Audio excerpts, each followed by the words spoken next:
start it. Hey, welcome my math friends to 3.3. This is our little intro video. We're coming back to polynomials. So before we start working deeper with this, let's kind of get a quick little overview, remind ourselves what we know about polynomials. When we last left polynomials, you remember we were looking at the end behavior. So with the end behavior of the third term, we would know it's a positive. We would know that the graph, if we wanted to graph this, I'm pretty sure I remember this right, that the n was going down and the far right was going up on an odd polynomial with a positive coefficient. So we remember that.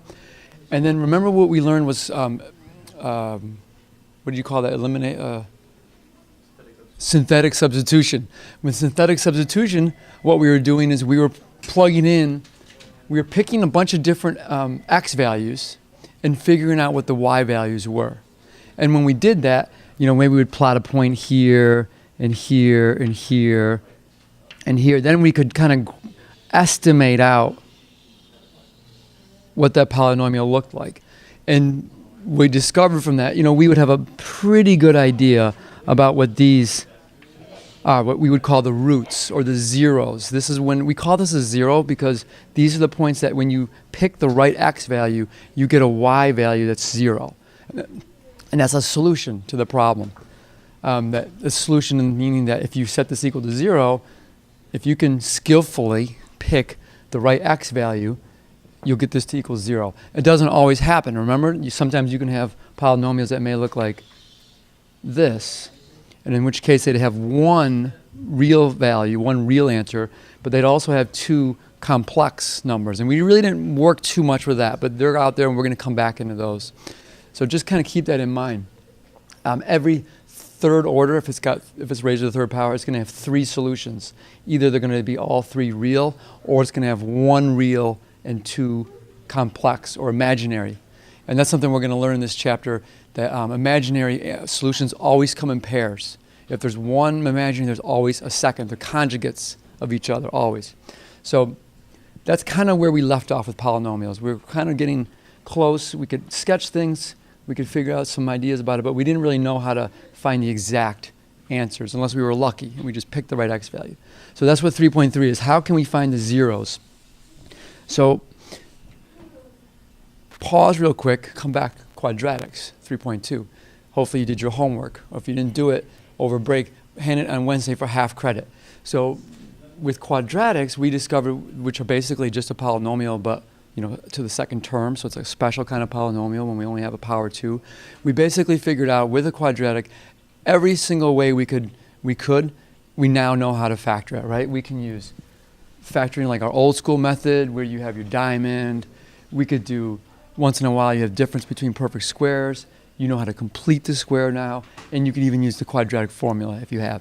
So if you have a quadratic equation, then you can factor it out and you can find the solutions, the 2 solutions, right? And once you have those 2 solutions, like for this problem, x plus 5x minus 1, you know the roots, -5, +1. You know when that quadratic crosses the x-axis. In other words, you know when y is 0. So this is kind of, hopefully you're feeling pretty good about this. So now the trick is going to be take a polynomial like this, a third term, and figure out a way to divide it into factors. And if one of the factors is going to be a quadratic. So if you can take a third or a fourth or a fifth term polynomial and you can break it down into quadratics and linear equations like this, and this so happens I just cherry picked this problem, this third term polynomial is actually equivalent to this linear. Why do we call this linear? Because it's only got 1 power, x at 1 power, times this quadratic. So we call these factors. This times this equals this. And then you can, from here, you could factor this even further. You could factor this guy out. And then you would find all the solutions. So that's kind of the trick here. And think about what it means to be a factor. Let's even go back a step further. What if you had a number like 32? And I said 32 divided by 7. Is 7 a factor of 32? What makes something a factor? And if you think about it, you can divide 32 by 7, but what happens?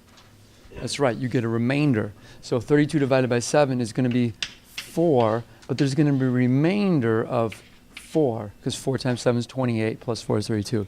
So if there's a remainder when you divide a number, then it's not really a factor. So that same idea is what we're going to do with polynomials. We're going to divide polynomials by linear terms, and we're going to see if there's a remainder. And if there is a remainder, then that linear is really not a factor.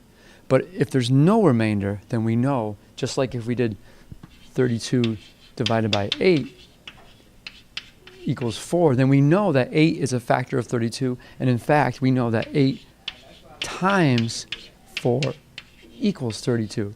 So that same idea is if I can divide this number by this number, and I get this number with no remainder, then the same thing as this times this brings me back to here. So let's do that. This will be at the end of this video. I'm going to show you how to do long division of polynomials, and then you can do the first few problems in this book to start it.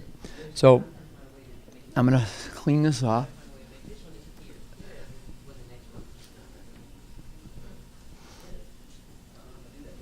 And the first thing you're going to notice if you start to think about this is, well, how did you know to start this problem by dividing by 2x plus 5? And where did that come from? And that's the thing about this section 3.3. I'm pretty sure everything that I looked at, they're always going to tell you that. They're always going to give you something to start with. They're going to give you this big old polynomial, and then they're going to say, I'm going to tell you one factor, or I'm going to tell you one term. You figure out the rest. So they do have to give you that starting point. There's really no way that we know of to just look at this and somehow all of a sudden come up with 2x plus 5. Where did that come from? They told us that.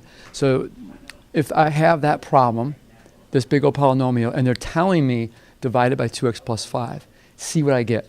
We know the answers. I wrote it down here. We should get this, but let's go through the process. So I take 2x plus 5. This will bring you way back to long division. You're going to divide it. And this is the first thing you have to do is, just like with synthetic substitution, you have to account for every term. So you have 4x cubed. You have x squared. There's no x squared term, so you put 0 x squared. You need that place value. Then you have negative 31x, and then you have your constant, negative 15. So for long division, what you do is you take the highest term here, and you just divide the 2x into this first term, and you're going to work your way down. So 2x goes into 4x cubed, 2x squared, right? Because this times this, 2 times 2 is 4. X squared times x is x cubed. Looking good? You see where this is going to go? Remember long division? We're going to subtract that out. But you have to keep going. 2x. No. I think you do the first term first. Subtract that down. So that's going to be 0. That's going to come down. 0x squared minus 31x. And then how many times does 2x go into 0x squared? Not at all. 0 times. And then I think you don't have to bring it down. Now I'm getting bad with this. I think you can just go across. 2x goes into 31x. No, I'm messing this up. Okay, pause this. You get the beginning. I'm going to make a second video to do this part here. I'm going to go back and learn it better before I try to teach it to you. So enough for this part. Watch part 2 for the actual process of long division. Namaste.